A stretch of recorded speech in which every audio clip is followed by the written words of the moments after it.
বন্ধুরা আসসালামু আলাইকুম। আপনারা কেমন আছেন? আলহামদুলিল্লাহ ভালো আছেন, আমরাও ভালো আছি।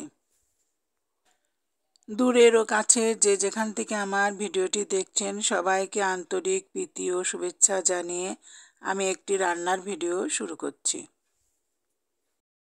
বন্ধুরা, আমি আজকে রান্না করব ঝিঙে আলু দিয়ে পাবদা মাছের ঝোল।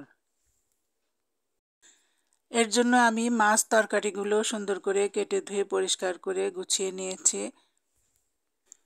এখন কেটে রাখা পেঁয়াজ কাঁচামরিচগুলো আমি হলুদের গুঁড়া, মরিচের গুঁড়া, লবণ, বাটা পেঁয়াজ রসুন দিয়ে আমি সুন্দর করে চটকিয়ে মাখিয়ে নেব।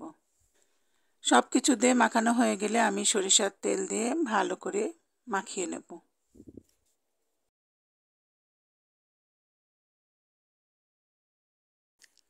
এখন আমি মাছগুলো তরকারির মধ্যে দিয়ে ভালো করে নেড়ে চেড়ে মাখিয়ে নেব।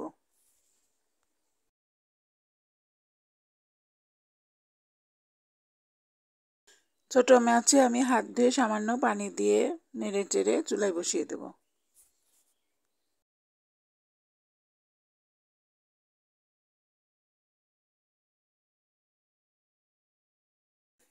তরকারিটা উতলে উঠলে আমি কিছুক্ষণের জন্য ঢেকে দিয়ে রান্না করে নেব।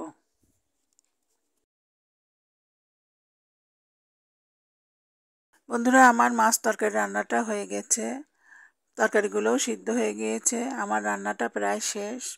আমার রান্নাটা ভালো লাগলে সবাই আমার পাশেই থাকবেন। সবাই ভালো থাকবেন, সুস্থ থাকবেন, আমার জন্য দোয়া করবেন। এখন আমি চলে যাচ্ছি, আবার আসবো নতুন কোনো ভিডিও নিয়ে। আসসালামু আলাইকুম।